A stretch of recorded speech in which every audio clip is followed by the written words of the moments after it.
Ebusia maji edwa enti won soje wo de na afa yemfa kase no enhyehyɛ so ye hyaase na ye boga na fo nyina amane nyame ya domo a eye na wotwe besim ne da ye wukuada no US mrahye bedwam tiame hema befi abrochire US na waba oman Ghana mrahye bedwafie na wone mpanifo asinkonwa opani ya wono wo ba ne din ene Nancy Patricia Pelosi enti na kyesa ya amane bo a mpanifo boga na fo nyina amane se wonhwe maame kwan.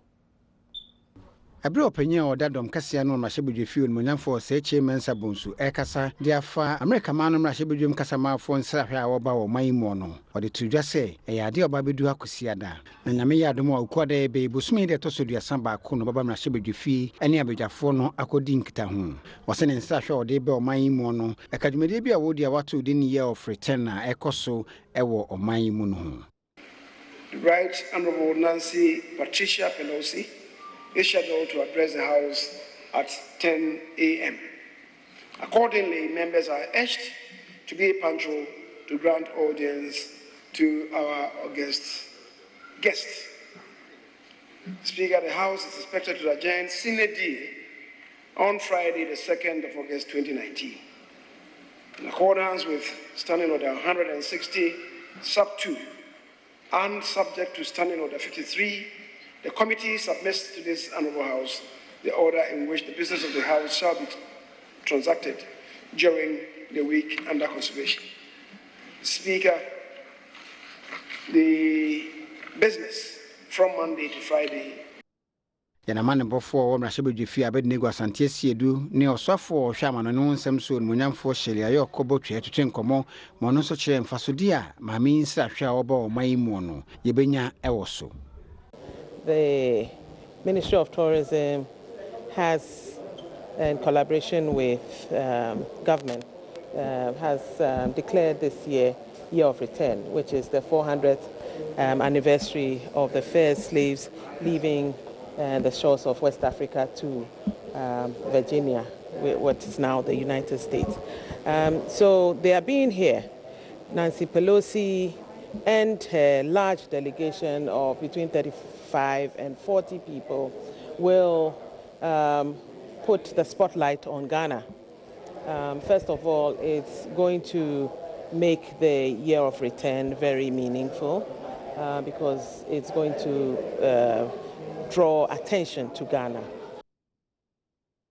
Yefi amaneboy so afeye de ni etre emfimfim mantemu na omanhene a owo ogwa osabere makwasiata otoso mienu e de adesrede ato mampani anim sei se wo ba emfimfim mantemu a wo mo ewa akwansra bia bebre wo ho no metre tourism site na ekwan ye fa so ekọ no enye kura enti wo sraban se wo mra won chen na wo meboa won enye wo akwan ne ma wo. Omanhene owo ogwa traditional area osabere makwasiata otoso mienu ebra wo kasa wo mampanyina pra wo koya wo bodwa ema na kwa baase no ode to nanim se mfimfim mantemu ye biaye bia manfo eba nsahwe wo se ne se enema kasa fa abakosem ho de edoso e wo mfimfim mantemu wose ade ba ko ye ne ya ene se akwan ye komia ya ye konsahwe e wo ho mfimfim mantemu ni nyinara asesei nti obesere mampanyini se bra wa bai wonhwe no ntu anamo e wo ho na boa e mansahwe akoso e wo mfimfim mantemu ho. Tourism na igwai wajizun kaso wo ho na education na se tourist wa ba ha enzaba wa ha yan Kasri Waha, the first police station Waha, High Court Waha, secondary school Waha. Nemo, a Kwana Wafadu wasn't for these places in Waye Kakra, or Yawato Kakra. And Sabayara, Yazudiaudo, I share my Akwana Wogan improvement album, my tourists Wabaha, when you are. The producer mampeni na danko kufuado ekasa no wadi tudwa se besia na baya koje no ebi yade a yede beya kwan na kwan ne bi eye mfimfim mantemu kwan wasese de beya nsahwe beba mfaso ewo man mu nti eyade e da na koma so so obehwe ama mfimfim mantemu nsahwe no adane kra behwe This should be a major tourist capital, not just of Ghana, but of the whole of West Africa, Cape Coast. And that is what we have to be able to develop to make sure that it becomes a major tourist center for West Africa. The castles are there, the history is there, everything is there. And the people of Cape Coast, everybody knows, are civilized and extremely hospitable.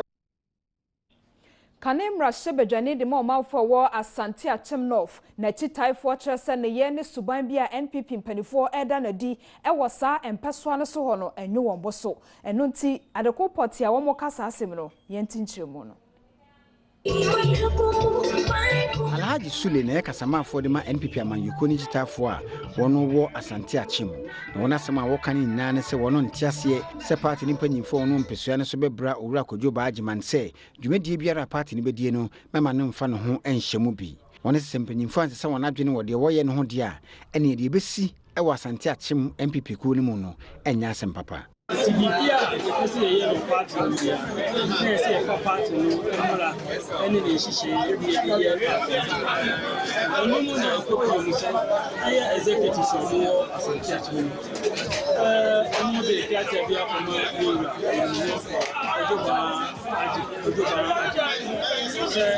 onu enya na tiese oboni ti ko se so na yetu aba ejema ya yetu party no enya emi combination essentially to party the dictator happens to me here the sense of one party no enya ye party na nya dia we share yes and the nyamiase the party national omo ati already omo ati and someone omo ti here yeah, executive party ni mebia na ono so buofu nsantwefo nhemu no ase e de sansami atudwa prime say yeah the police executive Asante Achim of Nkwa omo ya ka anya sa prime omo na hampiki nipa ati am nipa bi ho ye omo ye free party it is ade constituency ayinu MPC dia na e ba no ni kono enwuri nyina tene ya be ya constituency executive na mo pe nipa ba ko ba na gina no omo de say party e mo sa ne ma e koso na ye ni ho no ene ye be kan ya e ko kana se bi bia be koso anya bia no e da ho se kwado ma jima wa bra oni sa wo bia ni e di ne ma koso anya e den ene ye be kire ma kire ya sina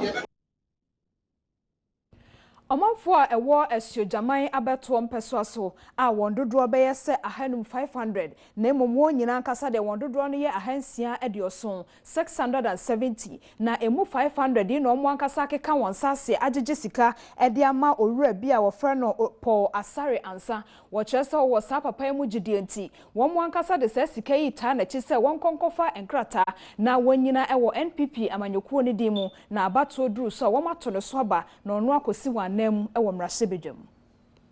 wosu jaman so NPP amanyuku no mabesa hanum ani akire na wono kofa nkrata wo kire se kane kwanchefo no Ghana Port and Harbours Authority owura Paul Asariansa wode ma ne se wonko gina o party ni di mu no mrasebedwam dibre debre wono kofa nkrata no wotinso di ko panyine fie di koma no se wono ade abre no enti wontintim ne ho nsem wo so na wonfa nkoma party no se de be ye bre so se wono to aba eyi mrasebedwani a ono ene begina o party ni di mu delegates a woka ho mo kofa nkrata no ene enama ne bofo ekasai ene ya beto fom ne ya tiso no ba afie abebo abaro abefa no tranti obroni se ambushing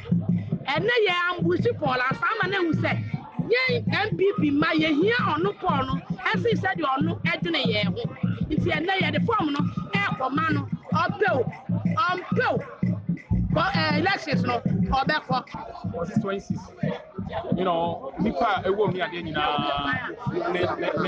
mensa so bia so to say afana ma enya de obeto aba ye ma ba so wa books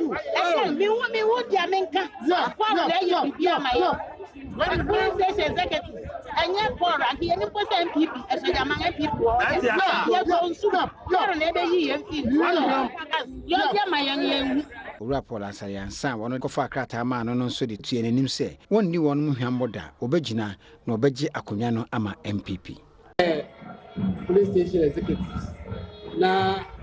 coordinators ne constituency executives, council of elders, council of patrons. Now why yin to bois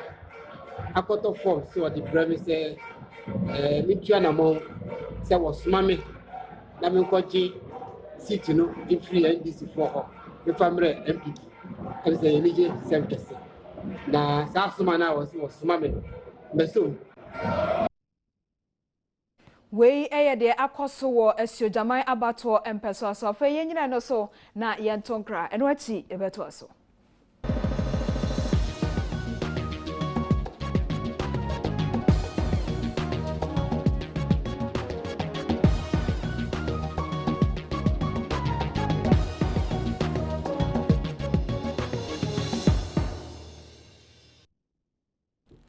Ebusia madawase esasro se jemre na feyemfa kase no ne aka no entoaso na yetoaso na ene amanebo a ebeto Ghana fo nyina ponso ne se Accra Circuit Court Accra High Court ho enanam one ehia mpanifo ma womo etena dwam ne mom de kosi ya ne se womo aboneka amano bail.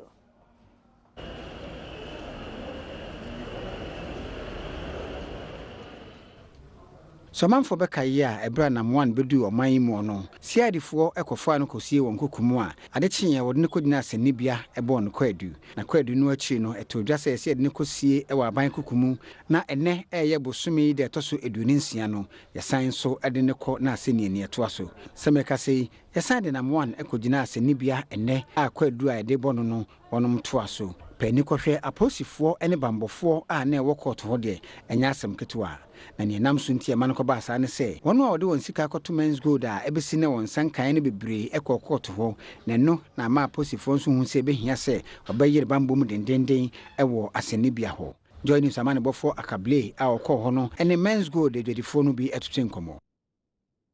Embre ye kan wo ye press conference na ase 17th July last week there government on suspend the criminal prosecution now on set up joint committee yesterday pede leadership of aggrieved customers of men's gold ye kan another young representative back on now men's gold management so back on now government now so back on be now parliament so one representative what that committee no do na ye nyina ya atena ase na ye di nkomo a oboboa ma ye hu bebi ayen ni sika no wo ye hu bebi asika no wo a committee no betumi de payment plan na aba a obaye ntem ama customers ye nsa aka ye ni sika no a o Dubai no enya maaye ena sika no se atese esi akoma lawyer very renowned lawyer omo hihia ase Ghana panfo bibre hihia sika na ase a adenu musika $51 million binumu as this kind of Ghana Hanoma, Yahu be a fire. Now, say no, na one.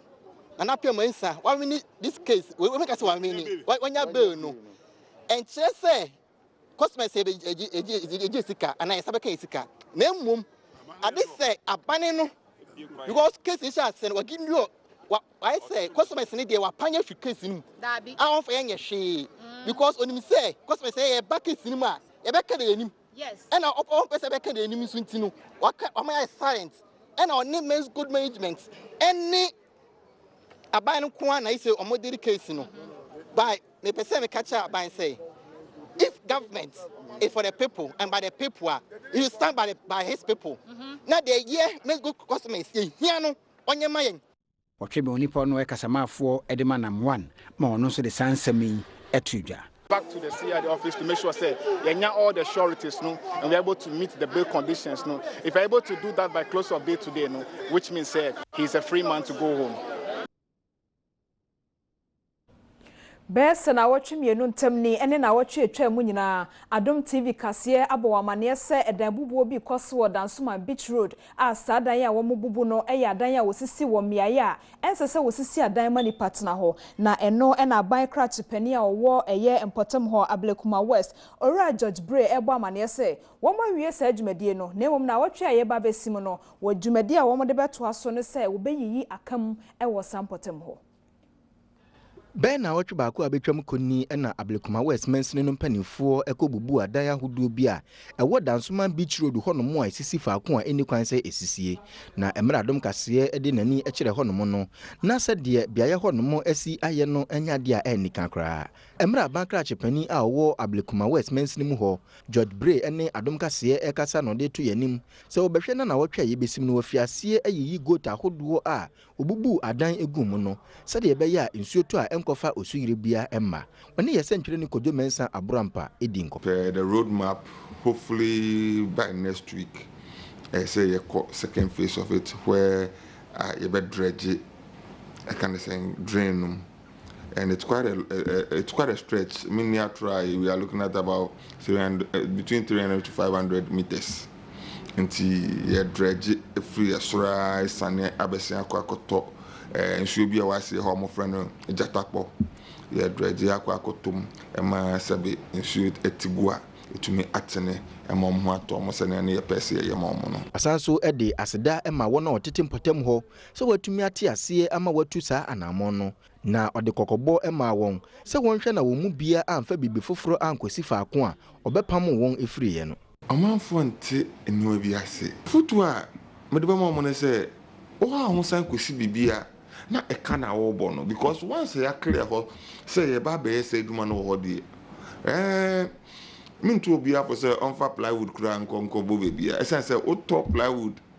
say 50 Ghana o say now de kosiwa you start duma na you be saying ebuno Nana Ayimadu Abrempon eye krontin he de mo manfo wo akwamu na nana kire se ebra so se empanifo story tia enipa ne tituru ene emofra woton won anase wode won ye adwuma ebro wa hoden so na de srede nana sre manfo no se ye na se wo chi nipa bi se wo de sa adwuma no bia wo be hu na empanifo bi atutum tuma kese na wo makwa akoye ntamgyinafo na ye pacho ye nka no fie ye nya menka saa na ye bibie ho ebra so se manfo jai saa de no ye na wo hwe ebo omfra eho ban enam se de ohia buburo ene okom adokro nipa bi ewo mamu nti no ebinum enam esumase eton nipa ema omanfo a wogi sika ewo ho ne se nti no oyi kita wonsa bosume de toso aduasa ede asi ho no mo se eno ebeye da wode beka setia wona woton nipa ma ebinum na ene de emra wo pa afidie eho ntoma no ana kronti hene a wo agena akwamu traditional area na Anyimadu Brempon ade tudwa sa ahemfo binum owo oman mu na se obi ekoto nipa na se woche no a na wakodi aginamu ama no apachew se wonfa ne ho enche no esese wojai na se wojai a eno ebeboa ama sotwe a se nipa no ebenya no ebeye insanna ho de amabinum so a wode won ho ehye sa abraboni mu. I'm also urging the police and other related agencies to also be very circumspect in the divulging of information. Sometimes the community people are afraid of giving out information to police because they think their lives will be in danger and that the information will be let out and assist in holistically solving the issue of human trafficking. So far be the chilo no hwe mofra ni nipa yedie so Frida Prempe enso edi tudwa se aban ebehwe ama omanfo bi a woton nipa ewo mamu nyina no emra no atwon aso. To put in a little more shelters here and there. We have to do more rescuing. The prosecution we have started. Some people have been prosecuted, and I hope that it's going to serve as a deterrent to other people who think or who are thinking of luring other young people outside the country. There's no hope anywhere. The hope is in your country. Hope is in Ghana. Let's all come together and kick against human trafficking. Okoya mpanefo esai ewo mofra ton so iso na yegyina na atonkra eno achi ebeto aso.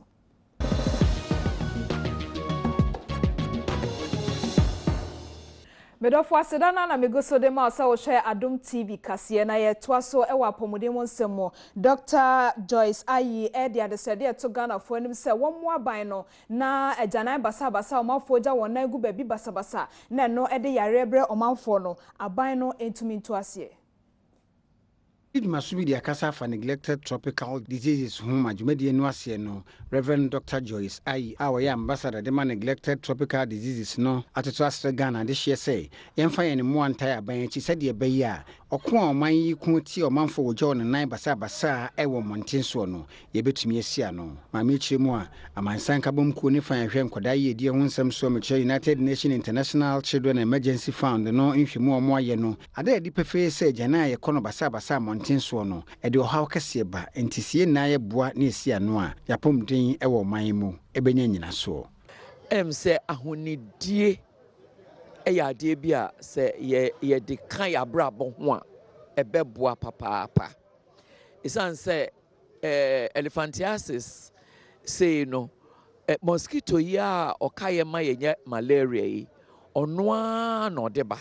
nti sɛ yɛbɛtumi adi ehu ni na sɛ yɛnya mosquitoes a ɔkeka yɛn a yɛnya saa yareɛ no nti ɛyɛ adeɛ bi a mo yɛ adwuma yi a mo bɔ dawuro yi ɛyɛ ana nkurɔfoɔ nwen sɛ obi anya adeɛ no koraa ɛka ne sɛn wɔtwi mu elephantiasis jepim obiara nwen sɛ bi a jepim ntontom na ɛde ba Dr. Patrick Aboagye a ɔkɔgyina Ghana Health Service mpanyinfoɔ anem kasa dwumadie no aseɛ ɛnso de sansɛm yi ɛto dwa ne ya ne hae ne sɛ tere bi a na yɛ rumors ne adeade o na mekɔfaeɛ na meyɛfo yɛ meya ebi a yare bi kora ne ka kora na nti ɛbɛsrɛ sɛ wɔhu sɛ ɛyɛ safe nyɛ first time ayɛ ni almost afi bi ayɛ na sɛbɛyɛ a yɛn mankrofo so ndwane mfiri ho sɛ yɛnyɛ ne yɛnyɛ nti na ne yɛsrɛ mu asɛ mboa no mo so fa message nko sɛ sɛbɛbɔ obi a sɛbɛyɛ a ɔyɛ obi wɔ nkyɛn mu a ɔmfa mɛyɛ nti na yɛma sɛndo yɛda so awa pomode mo nsɛm na Bono East na yakwa kopie ɔmanfo a ɛwɔ bonso a ɛyɛ kura wɔ Nkranza South ɛde adesɛde ato ɔmanfo anim ne titiro ne wɔn mmra hyebedwani na afei Mercy Kratepani ɔwɔ hɔ sɛ wɔmwa na agyanan bia bi a wɔn agyasi hɔ a ɛno nti ɔmanfo ntumi nkɔ so no wɔn etumi nya ne yie na ɛno atumi aboa ma ɔmanfo a wɔgya wɔn nan gu mmeaeɛ basa no ɛno nso ɛto atwa Pimienu ani dunsia mu na ndisi amanyɔko no efi ase sɛ wɔsi agyanan bia edi amakromafo a ɔwɔ bonsu ɛwɔ Nkranza South Mansini mu ɛwɔ Bono East Mantem no emu na besisisei no ɛnya ade a watumi awie agyanan bia na kromafo ɔwɔ hɔ no bi agya wɔnan egu mmɔnten so basabasa na yɛsɛ ntwere ne Christian Oforikuma ekopie hɔ no mu a ɔne kromafo no bi edi nkɔmɔ ebisa wɔ mo de nti a ɛma wogya wɔnan egu mmɔnten so wura mu ne ne ade achimba bini politi mu kwa na ɔkɔto egu yɛ ho kora werɛ ho mɔbɔ papa ndiye wan di abare yesro iso oboa ye wa moye di a mobo pa toilet di nso aye nsuo bebe ya tank be suo ma aye de aye yinti wura atwa ho ahia da soro no pa ye ne ma ne mema ne nyina ye ko wuram na ekɔ ne tiefinu so o ma be si bia ma ye ne nso nsu aka nsu a on be de on be connect atum ama ya de ya yusu nso ya hwebe wan ye ni o mo nka hwe nkyere na kyire no ɔne kwaku afosa a na ɔyɛ kane dwamtenani edema committee ɛwɔ kuro no mu edi nkɔmɔ na ɔno nso edi tudwa sɛ agyanan bia bia osiye no wagyae a wanfa anya dwumanti na akɔfa saa ɔha we nyina ɛde aba ni yasase ne mmere ɛne ntiti afi bia ni hɔ a wobɛbɔ a ebetima adi mfie mienu kura ma wo sese kura woto wani na ahwɛ ya chi ya wo seti afi bi wo yɛbɔ ani mfie mienu ɛnam sa asase ne mmere nti na abubu ɛno nti ama yɛ wɔ hawo ɛwɔ yeti afisɛm ho gugura mu ɛne yɛ ne nti sɛ wuni ya obi ni ufie di anache sɛ woni wura mu hawa de brɛn sɛ ɛkwafuo ma yɛ yusunsuo no bi di yɛ nneɛma bebree nti sɛ bɔɔla yɛ tiafi no san kogu nsuo no mu a ɛsan ma yɛ haw na awurahosɛm koraa ne sɛ ɔma si tiafi ɛwɔ ha aban last best 3 years no mbesi yɛ awie tiafi no adeɛ aka yɛ sɛ ɔmo yɛ ma yɛ ne sɛ ɔmo betu adi nsuo besi so Kodjon Kansa na ye assemblyman ewo bonsu electoral area ono nso ede na desrede eto mansini no anim ya ye tiafia wi ma me bedi assembly kura no contractor no ko ma me koje tank ewo aspect A ho tank na beduru aka nsuo keka omba ya ma tiafi na da ho no omotum enye communal labor kura ye ba bedon omotum be da wura no akodon amadehuna nananom emema omofam efa omutie fisem ho na Adom TV Christian Oforikuma mosomafo somfo amanobofo mede free bonsu ebremo de wo hwa na sesia yi apomode ho nsam ye tonkra eno achi ebeto aso wo dwadie mo nsam mu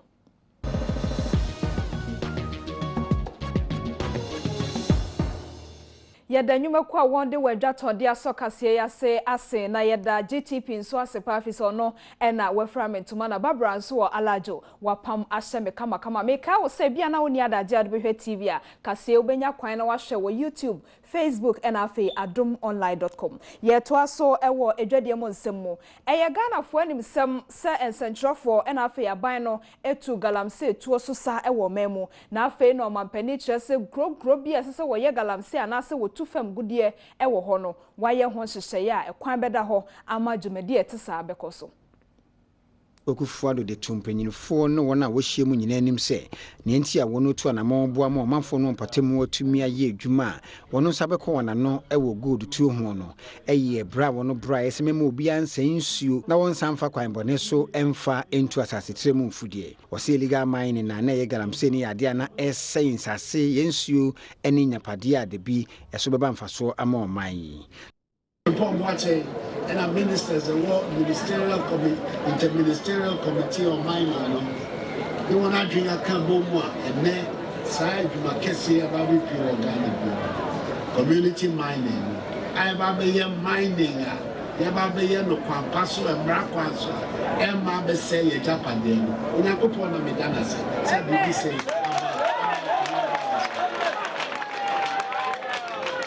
the Dona says, Professor Watcho, Professor from home watching Dicker, anyone here coming with the Macasia, whatever. Mining, a cat on the say, maybe to be ambassador about the mining, Ghana. Mining for Elmina Crado, I brought for the buyer, someone is the mine. That's all the meaning of Elmina in Portuguese. What about what you say, you might have come for him? If you say, I'm the city. I am mining Ghana, and I made a baba, Pikiti, Sabi Babu mining. Omanhini o wasam mfi traditional area tetrete okua moasechum a otoso mienu di moyo ma omanpanyini se wo tie ni sun tie ni mesu a ene akonya base na de hye ebenya adwumaye monfa akonya we sunum na nado ase ewo mines bi a epese baso wa wasna fi asase so me se wade mra ni Japan potem na omo tumi krata omo nya na waye dey no tumi to onkra ngiri se wo de she mo fran ba ko nsa e kire Mr. Francis Asensu na bodi dwuma no no ka sei sa company na on person we be mining ewo ademre Japan tem no won sa ka tumi krata jana e wa sense Obinfo kwabna from Pom Boate on any dwentini a oda interministerial committee ano enso de nsem bi eto so Sir, all the mining districts, the Ochi mining district, the Ochi, even community mining, or go on, bring a bear, a loom, because Siam, did you know? The second album, Yipa, or my Payeti, or Mayano, and call any baby. Yedaswa ewo dwadie mo nsem na Ghana Revenue Authority a ye twa ne tiase GR fo no kire se won wankasa nyumayefo no won panifo e na afi amanyofo ma won ho nto won kra fi se kwa pa won pese wo fa so ye won adwuma no empanifo no twintwa wan namu saa woni amanyofo no nti e ma won timi nya adwuma no se de sese wo ye no anybody who mistakenly step on my foot I swear when go Adwumayefo bi ewo Ghana Revenue Authority GR ede atodwa se enam se de amanofo binom ene wadwumayefo mpanimfo no bi ede won ho ewurawura wadwuma ne mu nti no emmoa emma sika esese wonya ede ma woman no wontumi enya adwumayefo ekire mu a amanofo dodo na ekofa nipa bi a wonhye danim adwuma no ani so na wode won ebehye won so se wone won mo enya adwuma ne senti no sika dodo esese wotumi nya ewo afinimu ede ma woman no enya ade a wotumi enya Adwumayefo eye nhyiamu a wo mu bi ede wakosem atudwa. Let me tell you, they are creating enmity between us. The same people who came in through political appointments have their children as clearing agents who are using exemptions to clear goods. Is that not conflict of interest? Tell me. Those of us who had the job on the silver platter, and then you think that you should help or you should work for your superiorities. Me, I don't see them as such, because they are not God. Those godfathers, if God said they should die now, They are going to die. When you report some of these things, our big man, they will not mind you. You remove the barriers, that what and what protocol. It's not about protocols. Sometimes now, when somebody escapes or is able to come out at Temaport with a Twatwerɛfoɔ pani de ma adwumayɛfoɔ nkabomkuo ɛwɔ GRA hɔ ɛyɛ National Union of GRA Workers kɛntwɛnebo akodua nso de to amanyɔfoɔ anim sɛ mɛma wɔn fa wɔn ho nwurawura wɔ dwumadie a wɔdi no mu sɛdeɛ ɛbɛyɛ sika dodoɔ a ɛsɛ sɛ wɔnya ɛma ɔman no wɔbɛtumi anya. We want to turn our negative target for the first half into positive. We are stepping down as union leaders. We are going down on the road to the port, to the offices. We are going to not only name our officers who connive and condone in their work, but also the excess political interferences in our work. GRA fonsa nsami so ne yegyina na yedidwadie mo nsam na si na de eba wakwam eye agodie mo nsam fire lady ena de bro.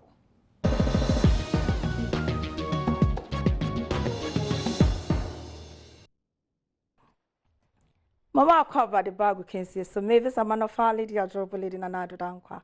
Ekufu Adonere Poppy beyond the airwaves namde and semno every wasida enkoma Menes Beauty Palace so why miti kama ede amami abikus creations so and edu drama style papa pa the GTP papa pa and edu drama and a nail Angie nails so me nails ede mami na enko nsem no mu dia Andre Dede Morgan are you Black Stars captain and a akopie mu ewo pram akɔhwɛ eye under 24 one more air camping a prepare ede akɔ All African Games ewo eye Morocco na Sergio Manucho etwa report kakra ede afa Bosumi a yebesimu no All African Games akensi a etu dwa Morocco no ebaso ne santi Ghana yemranti a omunimbo mfinhia aduo no mekere Black Starlight no omugusu omwo pram ya hoboade atwen sa akensi kese no na mranti kopie mu ho no na wotwe mienu achi ni bibia akoso toten ede ma wo no na nne mranti no wo makachia na omuhu se sahene ye odema Ghana Black Stars abranti ane din de Andre Ayew abepie ho a obesra wo no na abranti baaye no ono mbekasaae e kire omo kwan a ombefa so sia kan e de abo oman Ghana na kansi omo komu no na mapagya kuruwa ne de abafi. I know sometimes the treatment is not the best. I know because I've been there. And it's not sometimes, most of the time. But sometimes you have to take heart. Because of what you want, you use it to get to what you want. So please guys, stay strong. We have an important tournament coming next month. And we'll be expecting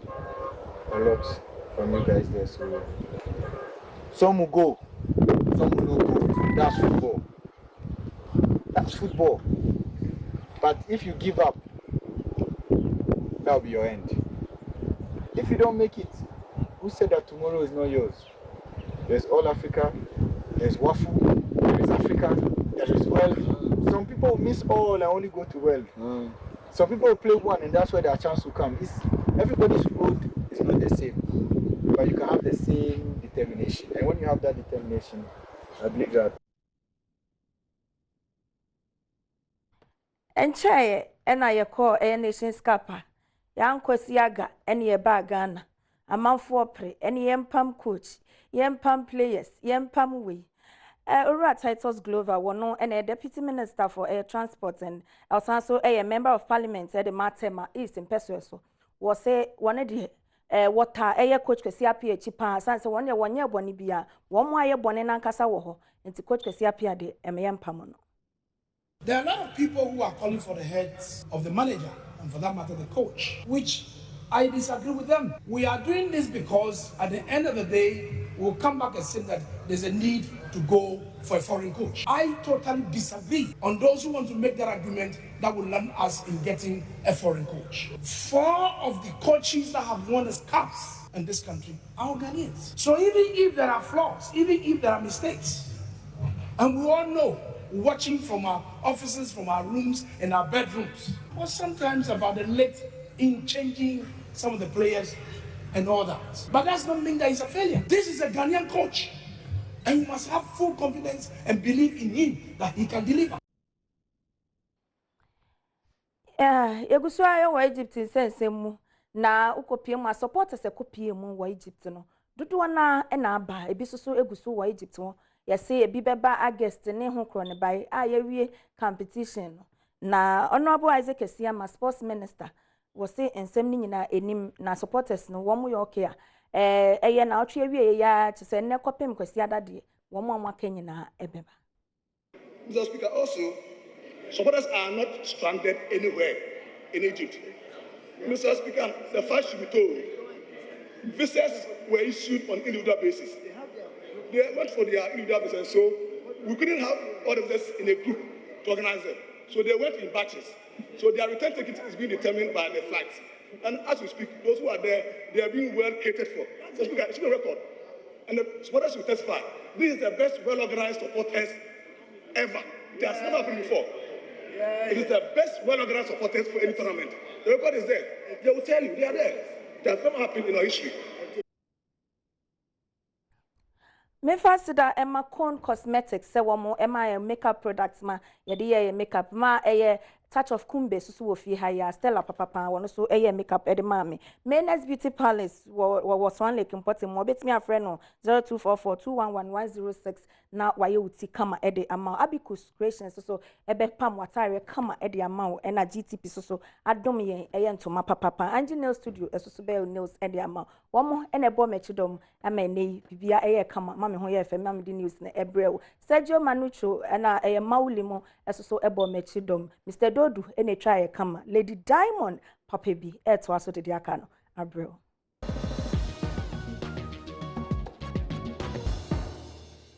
Enejide mo nsam na me de to also na ababa wa Joyce Blessing chese na ni ajepa ne koma so ato ne yam efise nam wanti ho ne boss wa wo pagya ne kakra e wo ne dwumtuo mu ano no ne se men's gold nsensem yi e de ne ho be fore no enti se court no ama no bela ono de ne ni ajepa.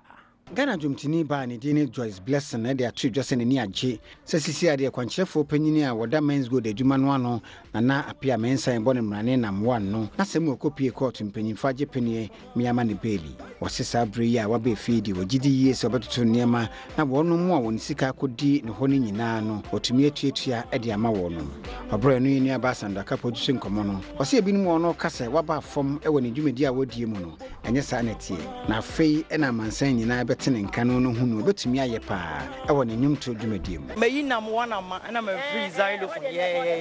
I want to make it clear because na me free xylophone. Okay, just to clear on free xylophone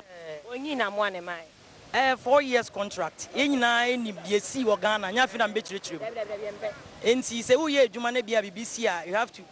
pause it na make sure say issue ni niam bi wo ha be clear answer na dey matter aso e don't say nipa no wafi ho. Secondly,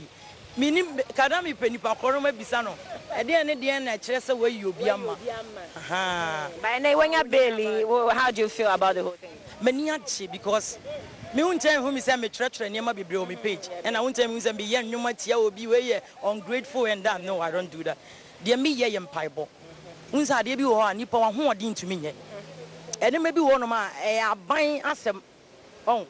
police issue nya ade a wahodin ebetumi akoye ena nya ade akokasa bibra ebetumi aye de ebetumi aye ne se obobbo mpaye se ewurade a oyi Daniel fridge atabum na eduru ba bi ye de pokoto afiase na oman ye de ne koto so afiase prison no onim obia okro ni so nanso ewurade a ofre no no oyi ni fra afiase enti that's the most thing I believe etimi jimpai body say enya kasa bibra wo de mpai bo cheye ekira Eradi tumi ade nyina ye Era Yvonne Nelson so chese wanyinsan anwo ankonim sase batete ho ese onipa wo beye na eye adwuma saa na so ne nyina mu no wo hye ne hu kran awe ata so se obeye adwuma obeye asede se na afenso wo de school anasa adesua enso beka ho Yvonne Nelson yini na wode asi n'ani so se esan se dwumadi a wodie ya yesini yi adwuma no pese wo hyemu kenanti no wasan akonachi a wasan akwakusua ade bio na wone yesem twani Sandra Kakpo atwetwe nkomo amode atudwa akire mu se esan school a wasan akonti kura na mane nya adaje enye niama bebre esan se sese owoba ya wasan so akọ school no enu nti so wasan de sini yi adwuma ne ka ho a bema ne ho akire ne kakra ne nkomo twetwe mu no wakire ensem bebre mu de akire Ghana ma. It's crazy. Sisi Ampo, it's even crazier because me my masters, me were GIMPA, me international relations and diplomacy. You know, honestly, yeah. Because then I make cultural exams, I almost didn't show up, you know, because now I thought I wasn't ready. It was crazy. I was also editing the movie. Time I'm shooting, I'm an editor. I help with editing. Me go school, me editing, me shooting Sin City. So around them time, and that it was very crazy. But you know, I'm challenging myself to keep it going. I'm really getting tired of this your frequent and unpredictable behavior, and every day I'll be following you. And I'm tired of your day in, day out life. Me a Methodist, you know. Share my foundations are very religious. Na me so debia me a movie na me a bibia me buncher na me bompe na me nde nyame so te where baby I made do a life you know oh here nyame o I made it. There's no way I'm going to, you know, give the credit to myself or any other person. There be God works through people to bless you and to know he's been amazing in my life and my career. Kasiano esi na se ya wodi afise na wotwe mu nyina wone ya che wadaje Adom TV kase de de brewa no pa awia ene anwumre ne nyina ye de sododo nti ye da se nyame hwa ye so na wotwe foforo ye besan so ehia bio na se no bi nkoma director Mauli esi ohene otiame amoakonda kwa Sandra Akapo ena afi Felix ene kwaja brampa no a wo mo kiro ye ne nyina ede ma ye ekenkan ye Stella na siesie me ho GTP Fragmentoma Barbara wo Alajo ono so na pam se me ye share wo Instagram ne Facebook Mame Tra Diamond na hwehwe mo chiri kwan na omunye bi mo Nyame Adom a ebehia